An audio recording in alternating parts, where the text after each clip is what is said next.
Assalamualaikum warahmatullahi wabarakatuh. Selamat sore buat semuanya, buat teman-teman sekalian ya. Di kesempatan sore ini kembali saya mau ngajak ngopi. Ngomong sendiri, tukang hipnoterapi ya. Obrolannya agak ekstrim ya. Hipnosis haramkah?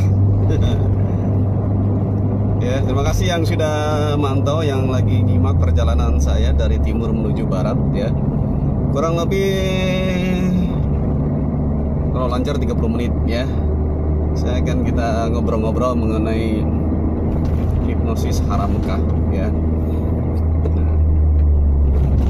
Jadi yang jadi pertanyaannya, yang pertama, ketika kita mengungkapkan sebuah menjas, menghakimi, menarik kesimpulan, menyatakan bahwa segala sesuatu yang kita ungkapkan itu benar atau tidak ya, itu yang pertama harus tahu definisinya dulu ya. Seperti hipnosis, menurut Anda hipnosis itu seperti apa sih ya? Kan gitu. Satu, oke. Haram dalam perspektif pandangan Anda, pengetahuan Anda, keyakinan Anda, haram itu seperti apa ya. Nah, dua ini harus dipahami secara apa, keyakinan ya, dan tahu secara pengetahuan juga. Oke. Barangkali ini saya bicara begini karena beberapa jam ke belakang atau beberapa jam ke belakang ada yang inbox ya, tanya-tanya ya. Pertanyaannya sudah terlihat mengarah ya. Pertama, dari mana, sejak kapan. Nah, lihat profilnya sih orangnya ya biasa ya, tidak terlalu apa. Jadi pertanyaannya bukan pertanyaan kepo, ingin tahu lebih banyak, tapi ujung-ujungnya seperti tukang sensus ya. Saya katakan seperti tukang sensus penduduk ya, menanyakan segala macamnya. Sampai mungkin ada teman yang komentar, berapa gaji pokok. Memangnya saya karyawan di sesuatu ya. Nah, jadi menarik betul arah pola pikirnya dari pertanyaan yang sepotong-sepotong itu sudah terbaca bahwa menuju ke hal yang mana ya. Ini feeling ya, feeling seorang tukang ngopi ya. Arahnya ke sana ya. Nah, jadi kalau menghadapi seperti itu, artinya kita tidak perlu meladeni ya, tidak perlu berdebat ya. Biarkan dia melakukan ikro ya. Jadi ikronya ini suruh baca, pahami ya, cari tahu ya. Seperti itu baru menarik sebuah kesimpulan, baru melakukan melakukan penghakiman ya. Tapi kalau dia tidak tahu pengetahuannya, tidak tahu ilmunya ya, lalu menarik sebuah kesimpulan, sebenarnya dia dibilang salah juga enggak ya, karena ya keterbatasan pengetahuan ya. Sama halnya bagi orang-orang yang belum mengenal, mungkin di awal sudah menarik sebuah kesimpulan bahwa ini sesuatu yang menyesatkan, ini sesuatu, hipnosis itu seolah melibatkan goib ya, jin begitu dan sebagainya ya. Saya jujur nggak suka jin ya. Dari dulu zaman muda juga pernah punya jin, aja nggak karena bahannya panas. Jin itu panas ya. Untuk bahan tertentu ya, jadi saya nggak pakai. Kemudian kotor nyucinya lumayan ya, seperti itu. Nah, jadi pemahaman tentang dua kata terutama yang saya lebih tekankan kepada hipnosis ini, tanpa diberikan sebuah definisi, karena itu definisikan itu sesuatu yang masih pasti akan terus diperdebatkan. Ya, paling simpel adalah menunjukkan sebuah fenomena kejadian yang dirasakan oleh yang bersangkutan tentunya. Ya, namanya hidup itu pasti melewati fase hipnosis. Ya, selama dia hidup itu sudah dipastikan memasuki fase hipnosis berdasarkan ilmu pengetahuan hipnosis modern. Oke, itu catat. Ya. Nah, apa contohnya? Kok bisa? Ya. Ya, dari sejak kita mulai kemudian menuju tidur itu sudah pasti. Ya. Dari tidur menuju ke kondisi bangun itu juga lewat fase, namanya posisi fase hipnosis. Ya. Nah, hal yang paling sering mungkin oleh teman-teman alami adalah ketika di suatu keinginan, ya, mau tidur lalu bilang bahwa nanti saya malam mau bangun. Ya. Nah, mengucapkan seperti itu adalah self hypnosis. Ya. Mengucapkan itu artinya ketika ucapan seperti itu gelombang pikirannya berada di area pikiran bawah sadar, dan mengucapkan itu akhirnya ketika dia tidur kemudian bangun kok sama dengan jam yang dia ucapkan sebelum dia tertidur. Ini artinya apa? Ini artinya ya posisi teman-teman sudah memanfaatkan kondisi fase hipnosis itu untuk digunakan hal yang positif, untuk digunakan untuk memprogram pikiran kita. Ya. Orang-orang yang punya mimpi itu mengucapkan dalam kondisi fase hipnosis, sehingga mimpinya itu begitu menguat, ya, dan berpengaruh terhadap action. Jadi orang yang mengucapkan sebuah keinginan mimpinya itu, mimpinya nggak banyak, mungkin satu, ya, itu akan berdampak terhadap action yang berulang-ulang. Jadi satu mimpi 1000 action. Itulah sebenarnya orang melakukan self hypnosis. Ya. Berbeda orang dengan yang melakukan banyak mimpi satu action, 1000 mimpi satu action. Ini tidak begitu efektif untuk terwujud. Ya. Oke. Jadi hal seperti itu. Kemudian hal lain ya sebenarnya gini. Mengapa orang dinasehati kemudian ada yang bisa terima, ada yang tidak? Pada saat orang dinasehati dan yang dinasehati menerima, itu sudah terjadi frekuensi bawah sadar. Ya, baik yang memberikan nasihat maupun yang menerima nasihat. Meskipun kedua orang tersebut, baik yang memberikan nasihat dan menerima nasihat, tidak memahami pengetahuan tentang hipnosis, tetapi prosedur, fenomena, kondisi yang terjadi itu dalam kondisi hipnosis. Nah, mungkin tanya lagi, bukannya hipnosis itu mata tertutup? Tidak selamanya. Justru yang sering terjadi adalah hipnosis dengan mata terbuka. Ya, itu yang sering terjadi. Ya. Jadi bagi orang awam akan cenderung melihat bahwa hipnosis itu mata tertutup. Nah, mungkin karena dipengaruhi atau pengetahuannya hanya sebatas melihat acara di TV, ya, bahwa hipnosis untuk dipakai untuk pertunjukan, ya, atau stage hipnosis hiburan, ya. Nah, dalam kapasitas seperti ini Anda tidak salah, ya. Tidak pernah salah dan tidak saya salahkan, ya. Karena apa? Karena pengetahuan yang Anda miliki terbatas, ya. Oke. Dalam banyak kasus sebenarnya dalam kehidupan bahwa pola hipnotik itu dipergunakan baik lisan maupun tulisan, ya. Anda mungkin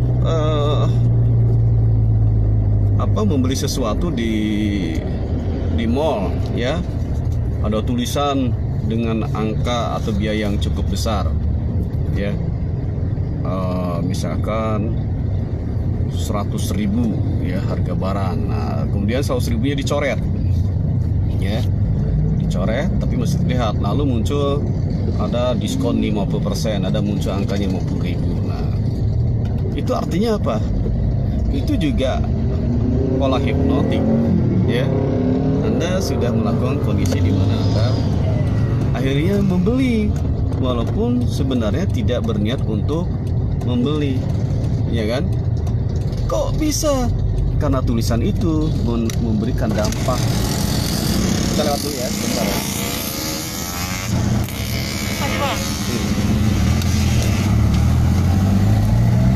Oke, tadi belokan ya, sorry. Tadi belok puter. Biasa berbagi sedikit rezeki ya, mudah-mudahan barokah. Oke. Jadi dalam semua sendi kehidupan ya hipnosis itu terjadi, ya. Tapi karena tidak mengetahui pengetahuannya, itu terkesan hal yang biasa dan kadang tidak dilakukan berulang-ulang. Oke? Nah, jadi sekarang Anda tinggal coba tafsirkan saja di mana, ya, haramnya itu. Oke, hal yang lain misalkan, ketika Anda sakit, Anda akan mengunjungi siapa? Dokter. Oke. Ketika ketemu dokter, kemudian Anda punya dokter favorit, maka Anda akan merasa bahwa saya lebih terasa sehat meskipun belum meminum obat, ya kan? Karena figur seorang dokter yang Anda temui itu ternyata menyejukkan, cara menyampaikannya, cara menjelaskannya, oke? Dan akhirnya apa? Akhirnya Anda merasa lebih nyaman, Anda merasa lebih sehat, ya. Artinya yang menentukan sehat, yang berkeinginan untuk sembuh siapa? Apakah dokter? Ya. Bukan. Yang menentukan ingin sembuh adalah diri Anda. Tapi selama ini Anda masih harus dipicu oleh eksternal, yaitu dokter. Oke ya. Dan ketika Anda bertemu dengan dokter yang kagumi, Anda akan mengatakan, Anda mengiyakan dan akan cenderung untuk menjalankan apa yang diinginkan oleh dokter, saran-sarannya, nasihatnya, kan begitu, ya.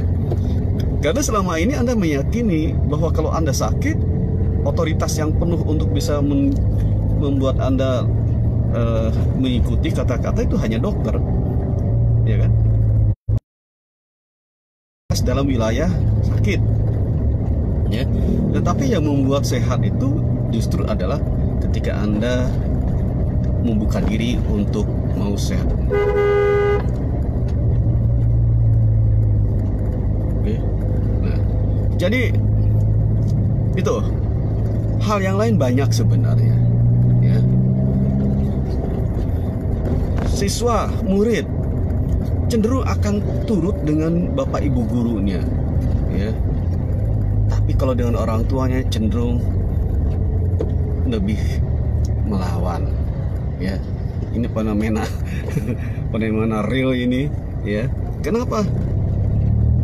Karena ada sebuah proses yang harus diselesaikan oleh si anak dalam pembelajaran, sehingga guru itu punya otoritas penuh di dalam kegiatan belajar mengajar. Sebenarnya orang tua juga punya otoritas penuh di dalam kehidupan aktivitas berinteraksi di rumahnya, ya. Oke. Jadi sebenarnya apapun yang terjadi itu semuanya berada dalam fase hipnosis. Jadi bagi Anda yang hanya terkotak, ya, dibatasi dengan pemahaman hipnosis itu seperti tontonan di TV, mengerjain, dibikin lucu dan sebagainya, itu terlalu sempit pikiran itu, begitu ya. Nah, kalau ada orang yang menyatakan ini tidak haram atau ini menyalahi segala macam, selama itu Anda tidak punya pemahaman, tidak punya pengetahuan, maka apa yang akan disajikan oleh kita ini menjadi tidak akan pernah ketemu titik diskusinya. Yang terjadi adalah seperti debat kusir. Oke. Nah, jadi sebenarnya gimana sih? Kita beri contoh lah begini.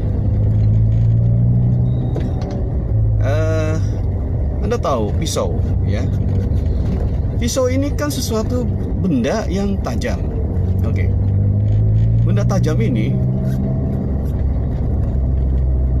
di saat fungsinya adalah untuk memotong, ya. Dia akan bermanfaat ketika berada di dapur, digunakan oleh kita untuk memotong buah, memotong sayuran, gitu ya. Itulah fungsi pisau. Tapi bagi orang tertentu pisau ini menjadi sesuatu benda yang membahayakan. Ya, mohon maaf, misalkan penodong, ya, dia akan menggunakan senjata pisau ini menjadi sesuatu yang untuk mengancam jiwa orang. Jadi pertanyaannya, apakah pisau itu baik atau tidak? Ya. Jadi pisau itu mempunyai makna netral, ya. Tergantung berada di siapa pisau itu dipergunakan. Oke. Nah. Jadi kalau masih membicarakan hipnotis itu jelek, itu karena melihat apa yang terjadi fenomena di masyarakat itu adalah dianggap hipnosis, ya. Padahal itu sesungguhnya adalah penipuan berencana. Jadi fenomena yang terjadi, kejahatan-kejahatan di jalanan dan sebagainya, itu bukan hipnosis. Anda bisa cek ya sejarah hipnosis. Pertama kali digagas, ya, diprakarsai sekitar 1700 itu oleh seorang dokter, ya. Itu dipergunakan untuk healing, untuk melakukan proses bedah, ya, sehingga mempunyai efek menghilangkan nyeri pada saat proses bedah. Karena zaman dahulu belum ada obat bius, ya. Bahkan diriset dalam perkembangan selanjutnya juga oleh para dokter, ya. Nah, dalam kondisi seperti ini kan hipnoterapi itu memegang peranan penting di dalam memberikan healing, di dalam memberikan terapi terhadap orang-orang yang terjadi paranoid, ya, sehingga membuat ketakutan yang berlebih. Oke, saya mau mutar dulu sebentar karena mau nyampe, ya. Nah, ketakutan yang berlebih ini bisa dinetralisir dengan hipnoterapi.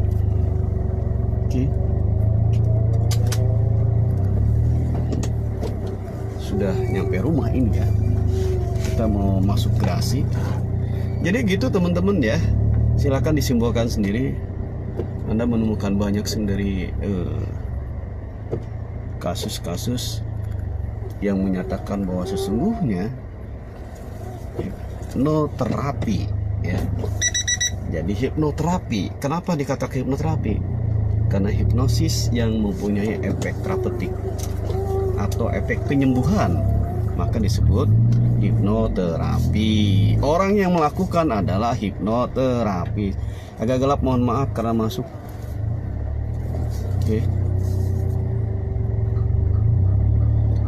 Oke, terima kasih buat semuanya, ya, yang sudah menyimak, dan sampai ketemu di bahasan berikutnya. Assalamualaikum warahmatullahi wabarakatuh.